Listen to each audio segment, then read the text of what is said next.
Shalom, family. I want to talk about our people. Whenever I say our people, other nations get upset.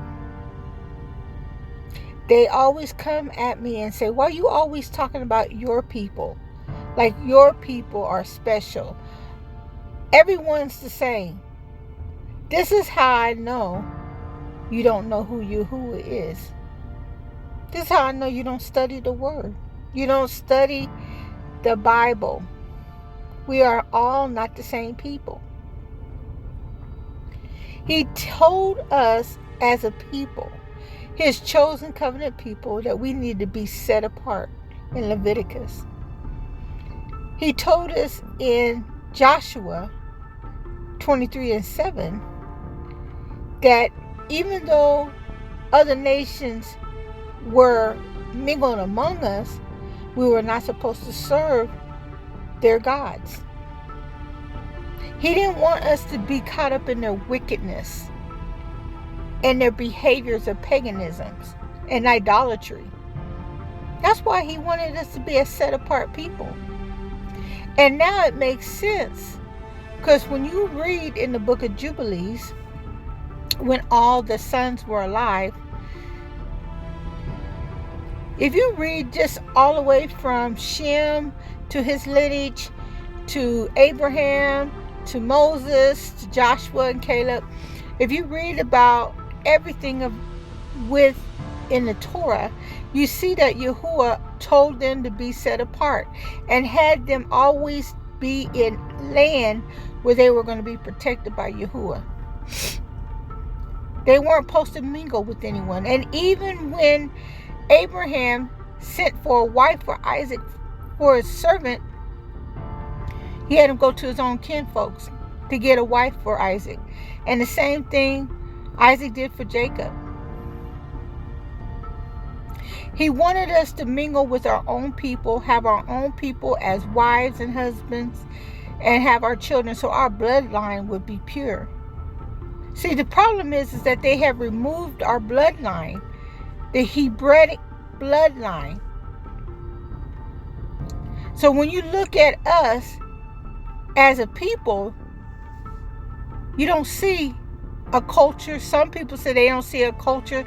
They don't see any history. They don't see anything because they hid all that from you. Look around. I'm in LA. I see Chinatown. I see Koreatown. I see little Tijuana for the Hispanics. I see an Indian area for all the Indians from India.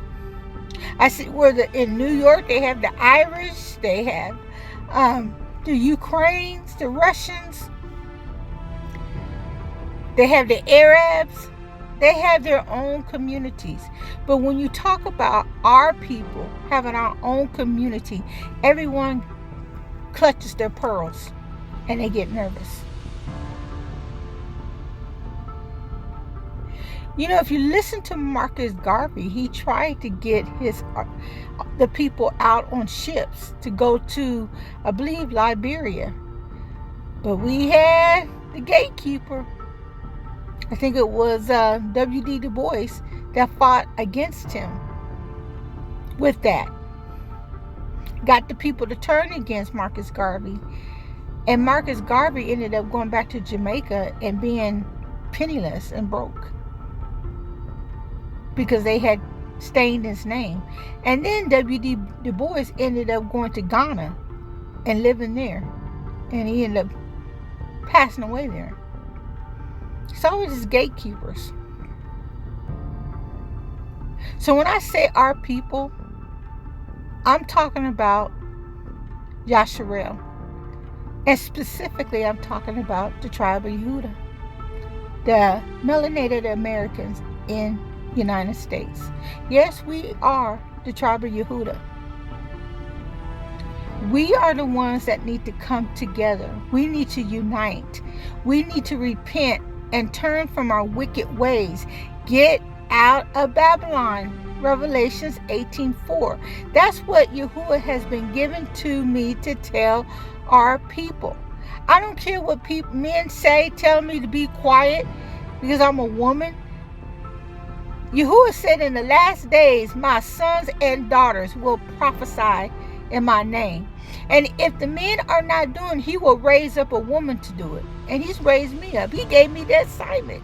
My assignment is to Yasharel. My assignment is to Yahudah, telling you to repent. Come out of Babylon. Yahudah is trying to set you apart now. He's trying to cut you off from the Babylon system. He's trying to cut you off of Medicaid. He's trying to cut you off of Cash Aid. He's trying to cut you off of EBT. He's trying to cut you off of Section 8. He's trying to cut you off of disability. He's trying to cut you off from all dependency on the government and turn your dependency on him. If you read throughout the Torah, he tells you, if you all are obedient, I will open up the windows of heaven. He says, you will be blessed in the fields. You will be blessed in the cities. You will have cattle. You will have produce. You will have everything. You will have houses that you never did build. You will be in a land flowing of milk and honey. You won't have to worry about anything. You won't even have sickness in your body. He gave us that promise. He gave us, the descendants of Yasharel, that promise. And that promise is all the way up to us. Our people. The ones that have been broken down. We have so much trauma. We have so much trauma in our community, and we have just been so indoctrinated. Like, that's the only hope and the only thing that we can have. I mean, it did not help that Martin Luther King tried to bring us together. When Malcolm X says, no, we need to be set apart. The Black Panthers were saying, no, we need to be set apart. But Martin Luther King, he was trying to bring us together. You know how much damage he did?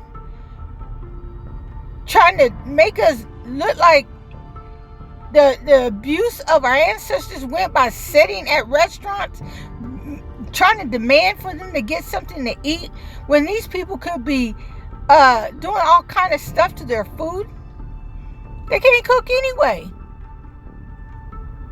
Not to mention they're having our children, little Ruby, little other young girls, going to a school and enduring the pain of adults, Caucasian adults, using profanity, calling them slurs and bywords. Nobody wanted to drink after us. Nobody wanted us to go to their bathrooms. But they didn't have a problem with us cooking their food. They didn't have a problem with us cleaning our houses. They had a problem being driven around by our men. They didn't have a problem with our women taking care of their kids, their babies. They had no problem when we made their clothes. When we invented, our ancestors invented many things to make our life easier, and they benefited from us. Our people. Yes, our people. So I'm saying our people. Come back to Yahudah. He's giving you that way out to get out of Babylon. He's telling you, get out before you are the 2/3 that will be destroyed with the heathen nation. He said he would provide for us. He said he would take us to a place and hide us where no one will know where we're at. And while the other nations are being destroyed, we would be safe. We would have manna. We would have clothing. We would have sunlight. We would have everything that we need. But we have to rely fully and completely on Yahudah, our people. Wake up before you are destroyed like the other heathen nations.